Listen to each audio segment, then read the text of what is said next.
Un sujet qui est très important, effectivement, et tu en parles tellement bien, et tu es tellement généreux.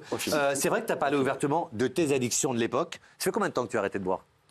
Là, depuis le 18 octobre, je tiens bien le coup et je ne souffre pas. Ouais. Et mon conseil à tout le monde, tous ceux qui veulent se libérer, que ce soit du vin ou du pétard ou de la cocaïne, de quoi que ce soit, le mieux, c'est zéro, d'un coup. Ouais.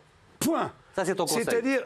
C'est-à-dire que ton cerveau n'a plus à se poser la question. Ça n'existe pas de dire je fais un coup de temps en temps, je bois un demi-verre de rouge le soir. La chanteuse Rose. Le chanteur Renaud que l'on a vu m'a dit pour moi un verre c'est trop et 12 c'est pas assez.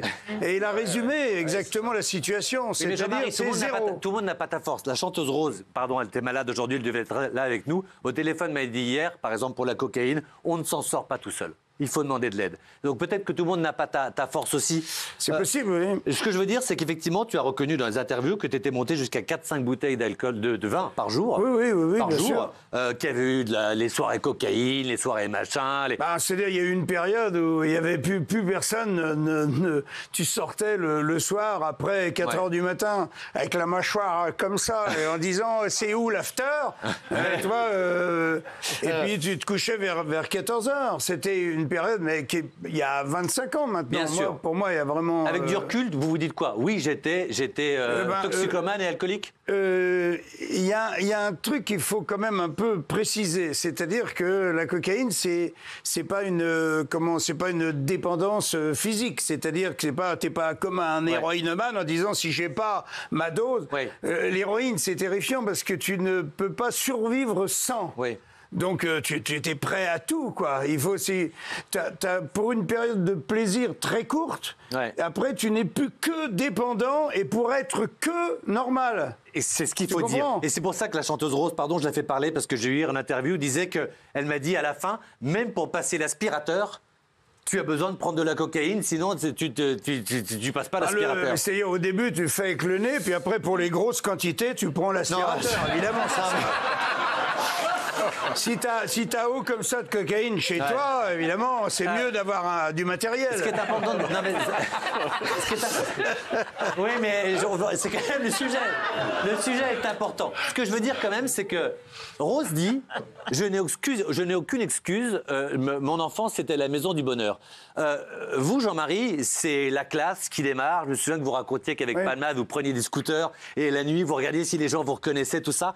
En fait, c'est quoi? C'est pour le dire aux gens, au début, c'est festif et après, c'est triste. Oui, extrêmement festif, c'est-à-dire... Au début. Au début, c'est-à-dire t'es un peu trop bourré, tout d'un coup, t'es plus bourré. Et c'est ça le problème. Et c'est notamment le piège dans lequel Pierre est tombé. Bon, on s'est tous bien amusés en sachant que tu as des gens qui s'amusent en se disant « je n'ai rien à faire demain, donc je m'amuse ». Et puis après, je prends un Lexomil et puis je dors et demain sera une autre journée. Puis tu as celui qui continue, quoi. Donc, Pierre était plutôt dans la deuxième catégorie. Jean-Marie, ma question, c'est est-ce qu'après, là aussi, je fais parler de la chanteuse Rose, pardon, mais elle devait être là, elle dit après, les concerts, tout d'un coup, pour un concert, je buvais un petit peu, pour un concert, je prenais un petit peu de cocaïne, c'est-à-dire qu'en fait... par contre, ça, jamais, moi. Ça, pour le travail, jamais, que pour le plaisir. À quel moment, dans votre tête, il y a un déclic du... Ça y est, en fait, c'est plus drôle, quoi. Enfin, il faut. À quel moment il y a un déclic de... Ah non, mais c'est au jour par jour. C'est-à-dire, comme je te le dis, avant de se frotter à ce genre de truc, tu calibres déjà ta journée de demain. T'as rien demain. Non, je dirais, à quel moment tu t'es dit, il faut arrêter? Oui, non, mais je veux dire que c'est déjà un premier moment, ce que je suis en train de te dire. C'est le premier moment, c'est de dire jamais pour travailler, jamais si le lendemain, tu pars pas comme ça. Un rendez-vous, tu es obligé de te lever à 7 heures le lendemain. La veille, c'est pas vrai. Si tu y vas la veille, c'est déjà que t'es mort. D'accord. C'est déjà que t'es foutu. C'est déjà que tu t'es rendu pieds et poings liés au produit en question. C'est trop facile. C'est une friandise qui te permet de faire plus, de pas être bourré tout en picolant. Donc ça a été très festif pour énormément de gens dans le métier, quoi. Mais même moi, de la génération d'avant, moi... j'ai eu des, je ne veux pas citer de nom bien sûr, des réalisateurs ou d'autres, mais bon, on pouvait se croiser aussi bien avec Johnny Hallyday qu'avec d'autres stars d'avant. Voilà, c'était un petit peu presque la rigolade. Ouais. On était dans un endroit, par exemple, dans une boîte, et on voyait passer 3 fois des filles aller aux toilettes. Et puis on disait, il y a 2 solutions. Ou elles ont une cystite, ou elles ont de la cocaïne, tu vois. Mais c'est pas possible d'aller autant de fois aux chiottes, tu vois. Mais c'est vrai que tu racontes tellement bien et tu as un tel sens du show. Mais j'aimerais bien expliquer aux gens aussi, et ils le disent tous, que du festif, très vite, ça passe à un état dépressif. Il y a des gens qui se suicident, il y a des gens qui perdent leur carrière. C'est très dangereux physiquement, ça crée des AVC. Enfin, regardez Palmade, c'était festif. Palmade, à 20 ans, il faisait l'Olympia.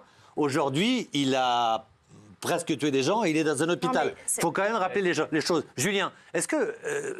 non, moi, je n'ai pas touché à ça. C'était pas ma question. Est-ce que, soyons très honnêtes, tu as fait beaucoup de télé et on a le sentiment qu'en ce moment, quand on parle de cocaïne, on voit tout le monde, les animateurs, presque dire... alors, c'est comment vous dites, Chochaïne, qu'est-ce qui se passe? On a l'impression que les gens découvrent ce truc. Je vois les journalistes poser des questions. Qu'est-ce que c'est exactement, la vérité, la télévision? Vous en avez vu? Ah non, moi jamais. Bon, non, jamais. Jamais. Mais donc je ne sais pas ce que c'est. Mais tu n'as jamais entendu parler? Tu n'as jamais entendu parler? Bien sûr que oui. Non, je ne sais pas ce que c'est, comment ça se prend, à qui on achète, comment tu... Non, mais c'est pas, il ne va pas dire à qui on l'achète, enfin. Alors, j'ai une liste de noms. J'aimerais vous passer un extrait. C'est très important pour moi parce que j'aimerais redire aux gens aussi qu'on n'est pas normal quand on prend ce produit. Et j'en ai pour preuve vous. Jean-Marie, depuis que vous êtes dans TPMP, j'ai un mec intelligent, brillant, doué, qui a du rythme. Enfin, vous n'avez pas fait le Stade de France pour rien, vous avez une générosité incroyable. Et du talent. Et je me souviens de l'année dernière où c'était ça. Ouais. Décideurs, ça te va les décideurs? Mais peut-être que j'en ai rien à branler qu'il y en ait 2 sur 100 millions, mais c'est eux qui décident. Donc je te parle des décideurs. Quand un homme politique vient te dire que le Conseil scientifique a décidé que... Toi, tu te dis, putain, c'est pas rien, c'est pas 3 personnes. C'est une majorité de gens qui décident. Ces gens-là sont aux ordres. Et ils sont aux ordres du pognon. Jean-Marie, oui. Vous avez une rage incroyable. Ouais. Voilà. Alors, la journaliste qui s'appelle Déborah a été internée 1 an, faut le dire. Non, je plaisante, on l'embrasse. Non, elle a perdu 4 années de vie. On plaisante, mais non, juste, je peux dire un truc. Tu m'en remets pas une, hein? Non, mais non, pas du tout. On parle sérieusement et cash, là. Juste, ce personnage-là. Moi, j'ai 60 ans, je te connais depuis que je suis tout petit. Oui. Tu m'as fait rire depuis... Comme, voilà. Oui. J'ai découvert un Bigard différent depuis 3 ans, moi. Un Bigard qui gueule, un Bigard qui éructe, un Bigard qui a toujours les veines comme ça. Tu te rappelles pourquoi je te disais le rendez-vous manqué? Il vient de te dire, il est oublié, ce personnage. Mais ouais, et c'était quoi à l'époque? C'était l'alcool? C'était les addictions? Non, mais là, parle-moi pas de cette époque-là. Oui. Cette époque-là, c'est des trucs qui m'énervent. Je m'énerve, c'est vrai, je suis un peu à fleur de peau, je le reconnais. Et maintenant, mon prochain spectacle s'appelle J'arrête les conneries. Ouais. Et je vais être cool, je vais juste parler doucement et je vais m'exprimer. Patiemment, je vais recueillir parfois des insultes, des trucs qui, avant, me mettaient en colère, ne me mettent plus mais tu te rends compte à quel point tu es... Et faire les vannes. Oui, mais là, par exemple, ce que tu viens de montrer là, je n'étais pas sous l'emprise. Non, c'est pas ce que je voulais dire. Mais ce que je veux dire par là, c'est que je n'ai plus de colère, je n'ai plus... Physiquement, tu as changé. Voilà, c'est-à-dire... Et le talent est resté, mais... Pardon. Ça change juste tout, quoi. Est-ce que je peux vous poser une question? Ma femme m'a énormément aidé. Énormément. Est-ce que je peux vous poser une question sincère aussi, celle que j'ai posée? Bien sûr, vas-y. Est-ce que vous ne trouvez pas... que les amis de Pierre le lâchent un petit peu, comme l'a dit Jean-Michel en ce moment, un peu trop facilement, un peu trop... parce qu'ils ont peut-être peur des producteurs et des machins? Je sais que vous ne voulez plus depuis 10 ans, mais est-ce que les autres... Est-ce qu'il ne faut pas être près d'un ami même quand il déconne? C'est-à-dire que oui, de toute façon, moi je sais que Pierre sait qu'il a des amis, même si peut-être il a de la peine de ne pas les voir s'exprimer pour lui ou pas spécialement contre. De toute façon, c'est dur parce qu'on est entre le marteau et l'enclume tous.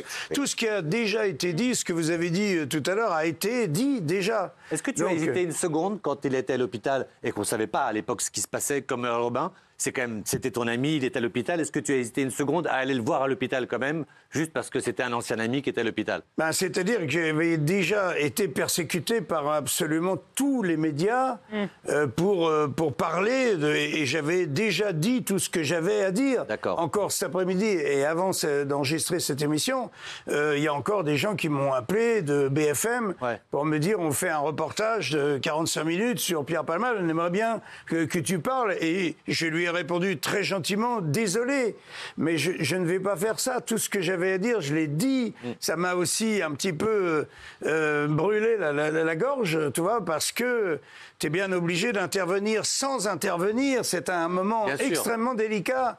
Et ça doit te faire tellement de peine parce que... Prise de position. J'ai tellement de peine... J'allais presque dire, j'ai de la peine d'avoir de la peine. Mais en tout cas, ça me remue. Depuis le début, cette affaire, je m'endors avec ça, je me réveille avec ça.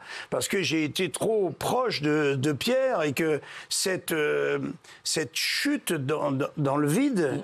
Qu'on regarde de l'extérieur, tu vois un pote qui tombe. Et où tu peux rien faire. Et tu peux rien faire, tu peux pas te mettre en dessous, tu peux pas le rattraper, tu peux rien faire. Julien, est-ce que vous pensez que... Parce qu'un être lambda, il fait de la prison, il paye sa peine et il en sort et il reprend son métier. Est-ce que vous pensez qu'un Pierre Palmade, peut-être après rédemption et prison, s'il y a prison, je ne connais rien de tout ça, il peut reprendre une carrière? Non. Après un certain temps, Franchement, après un certain temps. Non, je ne veux pas m'expliquer, je ne connais pas assez. Mais c'est pas pour le connaître, c'est un avis. Je ne peux pas dire ça, j'en sais rien. Alors je pose la question différemment. Vous êtes quelqu'un du public, vous aimez ce qu'il fait. Oui, j'aime beaucoup. Non mais c'est ma question. Vous allez le voir s'il fait un spectacle ou pas? Une fois qu'il a été jugé, il a fait sa peine, bien sûr. D'accord, c'était ma question, c'est bien d'y répondre. On a le même problème avec Quentin. Hein. Bien sûr, mais moi je réponds, j'y vais pas. Mais vous répondez, il n'y a aucun jugement. Toi, tu n'y vas pas? Non, j'y vais pas. Ni pour Quentin, ni... Non, j'y vais pas.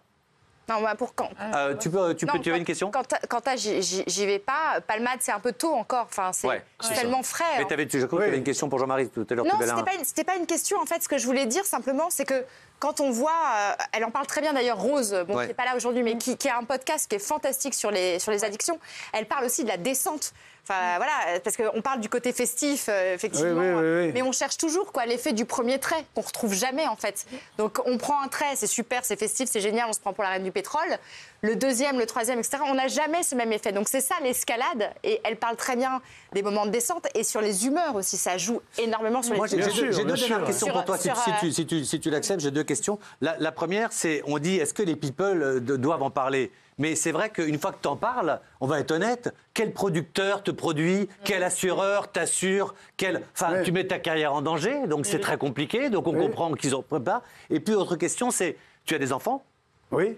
Est-ce que tu as peur qu'ils tombent là-dedans? Qu'est-ce que tu leur dis? Non, je suis quasiment sûr et certain que ce ne sera pas le cas, parce que d'abord, tout ça est très antérieur à ma paternité, tu vois, que ce soit mon premier enfant que j'ai eu de ma première femme, ou les deux que j'ai eu de Lola.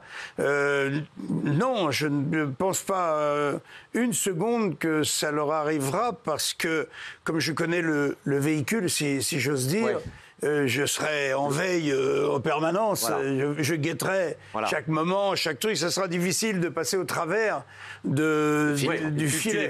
Tu les verras. Tu vois, bien sûr. Donc moi, je verrai. Tu vois, mais c'est très important parce que...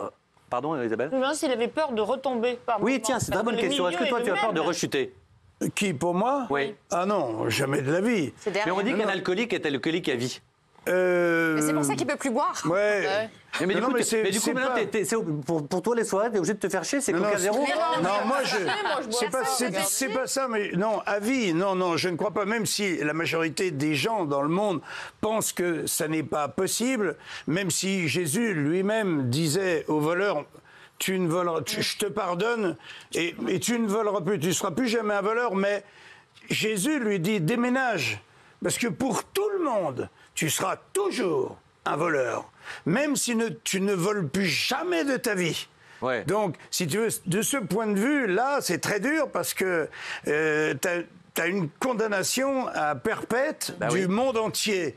Mais toi, rien ne t'empêche toi de dire, pour moi, c'est un truc... Mais toi, il y a un 31 décembre, qu'est-ce que tu fais? Tu bois de l'eau? Oui. Bah, là, je te signale qu'entre le 28 octobre et maintenant, il y a eu Noël, il y a eu le 1er janvier. Et tu ne t'ennuies pas? Ah non, je me suis régalé de m'abstenir avec les autres. J'ai encore eu un pote tout à l'heure au téléphone, j'ai dit, quand est-ce qu'on se voit pour pas boire? Et ben c'est la plus belle des conclusions. Et rappelons vraiment le danger de tout ça.